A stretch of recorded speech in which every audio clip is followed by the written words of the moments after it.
nurse training in 1987. There are a lot of initiatives going on within the hospital groups at the moment, and an extra several, I think it's about 30 beds, have been procured by the hospital, long stay beds, for people to be transferred out into from the hospital to free up the overcrowding within the hospital. I was going in for primarily anxiety, but also a bit of depression.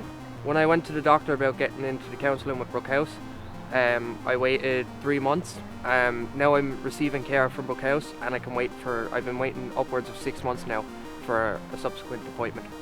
Probably another thing that would be a good idea is if people actually only attend to the hospital when they're supposed to, or not when they're supposed to, when they need to, as in an emergency situation, if they're planned care, or if they're sick and they need to be admitted into a hospital. Like, there is a huge service outside of the hospital setting where people could actually be making more use of. I've been told by numerous people in Brookhouse that going into the DOP is not feasible. Like the community care, the primary care is a big and up and coming thing, this launch care.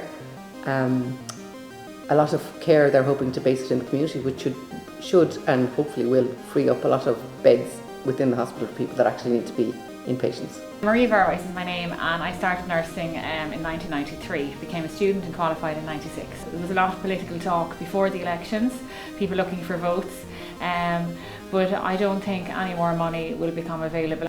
Here in Waterford directly, I think there will be a bit of resources put in for the primary care centre, but other places around Waterford in terms of mental health, I don't think there will be any resources put into play.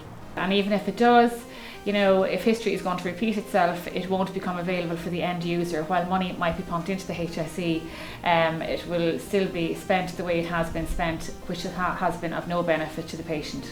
The care wasn't adequate. There wasn't the extra resources for the care. So I met with a counsellor, and that was it. There was no aftercare, there was no group meetings or any such form of things other than going in, getting new medication and leaving. The bed crisis is the main thing really, because of the huge knock-on effect of it. I suppose if you were to be given, you know, a free hand, then you would say that ideally the hospital, if you're to go in there and reform it yourself in an ideal world, you know, you certainly open more beds, which would improve the flow from the patient coming to the hospital to being discharged. I suppose if it was possible to make community beds available, that would certainly help that, and it would just ease the pressure, you know, the whole way along. The best of nurses and doctors, but they're not getting fair play. They definitely need somebody to take it over and do something about the shortage of staff. Employing more nurses would be a huge thing as well as providing funding so that the outpatient waiting lists wouldn't be as massive as they are. And I say provide funding so that you know, the tests that are ordered could be done, and people wouldn't be waiting as long as they are, which, you know, to support the consultants to do the jobs that they're, you know, trying to do as well. So it's not just it's a multifaceted approach. In the last few years there hasn't been a boost in money. Brookhouse out in Tramore, it hasn't received any report or resources influence. There's only 3 carers out there. In Waterford itself, the Waterford catchment area is huge. Waterford Hospital covers Waterford, Wexford, Kilkenny, Tipperary and Carlow. So the catchment area is massive, and I suppose for the specialities that Waterford provides, you know, if you weren't going to Waterford, you could have to go to Cork or to go to Dublin. There aren't enough beds, so it would be just that more beds would be opened. My brother had a heart attack. He was admitted to Waterford Hospital, and then he was taken to Cork no longer than 3 months ago. And he was very lucky that he got to Cork.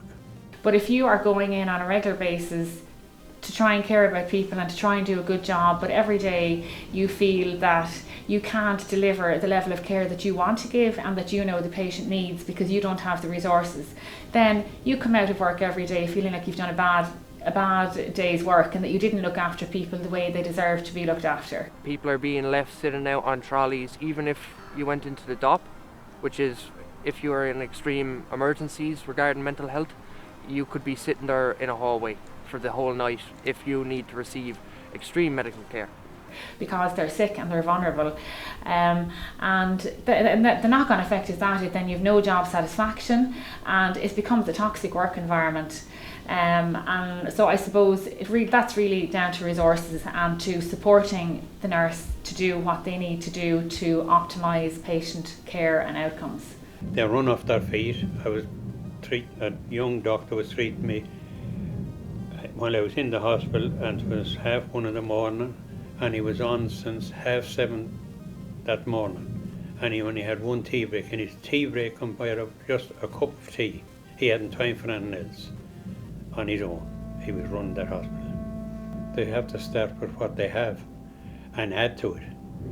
It's no good like having a part of something and it's not completed. If you start at where it should start and then add to it, I think it will happen sooner rather than later.